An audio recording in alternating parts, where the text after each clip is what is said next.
She lived in a crumbling cottage on the edge of a vast forest, nurturing a wolf pup that would grow beyond anyone's wildest imagination. No one foresaw how their bond would lead to a final jaw-dropping act after her death, a moment that defied nature's boundaries. On a secluded strip of land by the old pine forest, rumors often swirled about an elderly woman named Agatha. Locals whispered that she dwelled alone among the towering pines, living on a modest pension and the occasional kindness of neighbors. Her home, a tumble-down cottage with a crooked chimney, stood as a testament to years of quiet independence. Many avoided the area altogether, half remembering superstitions about wild animals roaming those woods. Everything changed one winter, when a villager reported spotting Agatha accompanied by a small, scruffy wolf pup, hardly bigger than a house cat. The pup's bright yellow eyes, so characteristic of wolves, shocked passers-by. How could a frail old woman keep a wild creature as a companion? Some predicted disaster, while others wondered if pity or loneliness drove her to care for the orphaned pup.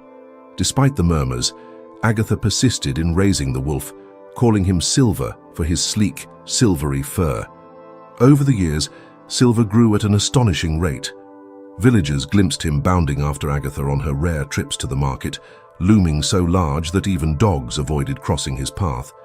Though many remained fearful, no reports arose of Silver showing aggression, only unwavering loyalty to his aged caretaker. When townsfolk dared approach, they'd see a massive wolf standing protectively by her side, ears perked, gaze watchful but not menacing. In hushed tones, people admitted a strange fascination with this unlikely pair, a bent-backed old woman forging a bond with a beast known for its primal instincts. Then, one autumn, the unthinkable happened. Agatha passed away quietly in her sleep, leaving behind her beloved wolf, an animal of immense size and unknown temperament. While neighbors prepared a modest funeral, they also fretted over what would become of Silver. Had her presence alone kept his wildness at bay? No one imagined that his next act, sparked by a grief too large for words, would shake the entire village to its core, revealing a devotion that transcended the line between human love and the call of the wild. When Agatha first discovered the wolf pup, she had been gathering fallen branches in the forest, keen to stockpile firewood for the harsh winter. A faint yowl had drawn her to a withered tree stump, where a tiny ball of trembling fur cried out, half covered in snow. Agatha's heart clenched at the sight, a creature likely orphaned, and too young to survive alone. Though her neighbors would have scoffed, calling it madness to adopt a wolf, she couldn't turn away from those pleading eyes. Carrying him back to her cottage, she laid the pup by the hearth, feeding him warmed goat's milk from a shallow dish. The pup responded with fragile trust, his thin tail attempting a wag. Agatha had seen enough winters to know the gravity of rearing a wild animal, yet something about the pup's vulnerability mirrored her own solitude, two forlorn souls overshadowed by a world that rarely made room for the weak. As weeks turned to months, the pup, christened Silver, recovered his strength. Agatha fashioned simple bedding from old blankets and introduced him to a schedule of regular meals, scraps of leftover stew, occasional bits of rabbit or fish. The pup devoured food with relentless hunger, limbs growing with uncanny speed. Despite warnings, she never tethered him outside. Instead, she coaxed him gently to accept her presence, brushing his fur and tending to minor cuts he picked up rummaging near brambles. Each little sign of affection the wolf returned, like softly placing a paw on her knee, eased the loneliness in Agatha's chest. Meanwhile, her nearest neighbor, a reserved farmer named Tobias, observed the changes at the cottage from afar. Once, while delivering a bag of potatoes, he spotted Silver curled near Agatha's rocking chair, head on her lap. Alarmed by the sheer size of the beast, Tobias offered to help rehome Silver to a nearby shelter that sometimes took exotic or wild animals. Agatha refused politely but firmly. "He's my family," she said. "We both have no one else." Tobias left, unsettled, but not wanting to meddle further. During her occasional market visits to town, Agatha would navigate the dusty streets with Silver, faithfully trailing behind. The wolf's presence unnerved shopkeepers, who eyed his massive form warily, hands twitching near broom handles or anything that might serve as a weapon if the beast lunged. But Silver never gave cause for alarm, merely observing the bustle with silent intensity. Over time, some softened enough to offer scraps of meat or bones, surprised at Silver's calm demeanor. Others, however, whispered rumors about the day the wolf's primal instincts would surface, dooming his elderly keeper. Through each season, the pair's bond deepened. At times, Silver roamed the edges of the forest, returning at dusk with a deer leg or a brace of grouse, which he dropped at Agatha's feet as if offering tribute. She'd pat his head, murmuring gratitude, though she seldom ate much game. Instead, she carefully cleaned and stored what she could, sometimes trading the meat in exchange for supplies from Tobias. In such acts, the village recognized Silver's predatory strength, but also marveled at his devotion, no mere pet, but a partner in their meager survival. Yet, as the years passed, Agatha's health declined. Stooped back, arthritic joints, and tired eyes made even routine chores a challenge. Silver, now a full-grown wolf of startling size, took on an almost guardian-like role. He'd stand watch in the yard, regal as a sentinel, ensuring no stray fox or menacing critter threatened his mistress. Neighbors who dared approach the cottage found themselves met by a towering figure of fur and fangs, silently warning them to keep distance unless they meant no harm. Behind closed doors, Agatha cherished the companionship that had staved off her isolation. She read aloud from old storybooks, her shaky voice weaving tales of knights, mythical beasts, and forests just as wild as their own. Sometimes, she'd imagine Silver understood every word, for he'd rest his head on her lap, ears flicking at her voice's cadence.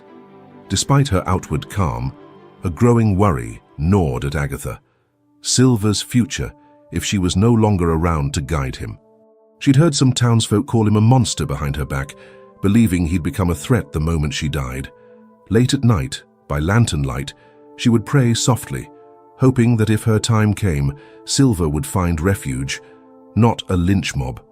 She considered writing letters to distant relatives or to an animal sanctuary, but her limited resources and frail energy often waylaid such plans. Eventually, winter arrived in full force, winds howling across the forest canopy, snow piling high around the crooked cottage. Agatha coughed more frequently, her face drawn and pale.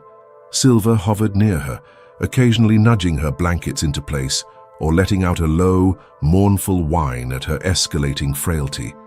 One bitter evening, as she shivered despite the blazing hearth, Agatha gently touched Silver's muzzle, eyes brimming with both gratitude and sorrow. "You've kept me alive, you know," she whispered, voice trembling. Silver pressed closer, as if trying to warm her with his own body. Unbeknownst to neighbors who hardly saw her these days, Agatha sensed her end was close. She found solace in the fact that Silver was no longer the tiny pup she'd rescued. He was a majestic creature, capable of survival, if only the villagers and their superstitions would spare him. In the silent tension of that final winter, man and beast clung to a bond that transcended any notion of predator or caretaker, forging a partnership built on mutual dependence and fierce love. By the time the snow reached the windowsills, the question that lingered in the frosty air was how Silver would react if Agatha left him behind. Her fear wasn't for herself anymore, but for the future of the giant wolf she considered her only family. In that hush before the storm, no one in town could have predicted the staggering act that would unfold upon Agatha's passing, a display of loyalty so profound it would leave them speechless, rethinking every prejudice they'd harbored toward the old woman and her towering companion. As the frost-laden winter held the forest in its silent grip, Agatha's health deteriorated more sharply than anyone had expected. Her breath came in labored wheezes, and days passed where she never left the old rocking chair by the fire. Silver, the giant wolf whose strength and presence had grown with each passing season, rarely strayed from her side. Even when hunger pangs tugged at his belly, he only ventured out briefly, returning swiftly with whatever small game he could find. It was as if his wild instincts had shifted to accommodate this new reality. Protecting Agatha in her twilight was more important than roaming far. Sensing that Agatha might soon require more assistance than he could provide alone, Tobias, the neighboring farmer, tentatively began visiting the cottage. Though apprehensive about Silver's sheer size and lupine stare, He forced himself past the wolf's watchful scrutiny. Agatha's grateful smile each time Tobias set down a basket of bread or fresh milk reminded him that compassion wasn't just for the able-bodied. Watching the wolf follow Agatha's every gesture with worried eyes unsettled him, yet also sparked a begrudging respect. "He acts more like a devoted hound than a beast," he once told his wife, "but I still can't say I trust him completely." Yet, for all Tobias's visits and silent prayers, Agatha's vigor dimmed. On a frigid morning, she finally confided in him, a broken whisper as she lay in bed, the wolf at her feet. "I know I don't have much time," she confessed, her voice weak. "My greatest fear is not death, but what becomes of Silver when I'm gone." Moved by her plea, Tobias promised he would see to it the wolf was treated fairly, though he privately doubted how the village would react. Many still viewed Silver as a ticking menace. A wolf, especially one so large, had no place in their quiet settlement. If rumor spread that Agatha was gone, would they rally to chase Silver away, or worse? Meanwhile, Lily, a curious teenager from town, learned of Agatha's failing health through gossip at the local bakery. Intrigued by stories of a wolf that defied nature's usual boundaries, she resolved to visit. One afternoon, ignoring her mother's warnings, Lily ventured down the snow-packed road to the crooked cottage. As she approached, the wolf emerged from behind a drift, towering and silent. Lily's heart raced. She'd never been this close to a creature so formidable, yet the wolf merely stood, ears pricked, tail low in cautious curiosity. Sensing no threat in the girl, Silver allowed her to knock on the door unchallenged. Agatha, coughing into a threadbare blanket, beckoned Lily in with a gentle wave. Over the next hour, Lily helped Tobias tidy the cluttered living space and brew a mild tea that Dr. Braxton had recommended. The wolf watched closely but remained calm, as though accepting Lily as part of the small circle of kindness surrounding his ailing companion. Lily's eyes often drifted to Silver's mesmerizing stare, both captivated and uneasy.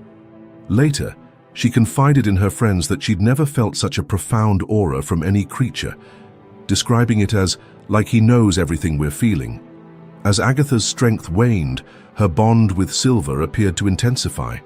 Some nights, villagers reported hearing low, mournful howls from the direction of her cottage, as if the wolf sang lullabies to ease her pain. In return, Agatha patted his colossal head, whispering endearments that no one else would ever comprehend.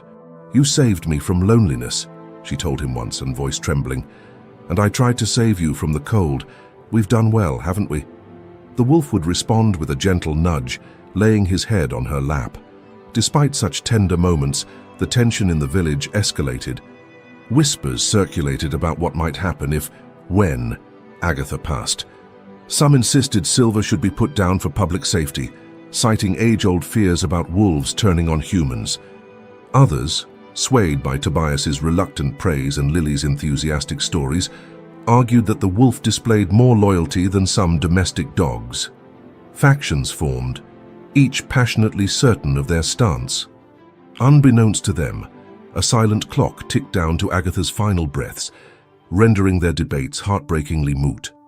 One bitterly cold night, the first starless sky in weeks, Agatha slipped away in her sleep. Tobias found her the next morning, having come by to deliver warm soup.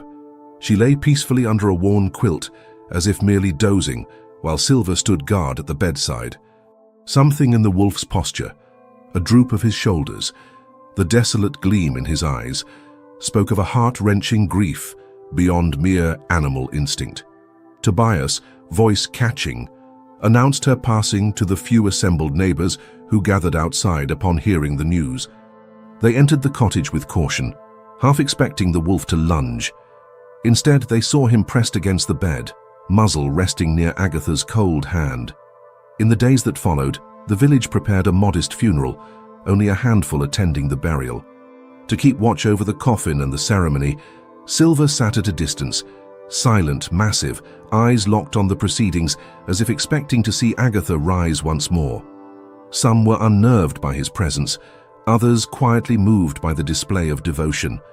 When the coffin was finally lowered into the frozen ground, the wolf loosed a long, sorrowful howl that echoed across the snow-blanketed fields. making every spine tingle. Even those who feared him felt tears well up at the raw sorrow in that cry. At first, they expected the wolf to wander off, returning to the forest from which he came. Yet Silver remained, circling the fresh grave, refusing to leave. A wave of uncertainty swept through the villagers. Should they chase him away, forcibly capture him for a distant sanctuary, or respect his mourning?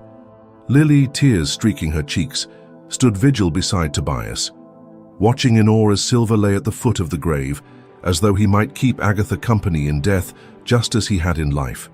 Thus, at the height of this communal grief and debate, the stage was set for the wolf's most astonishing act, a gesture so profound and unexpected that it would challenge every assumption about a wild animal's capacity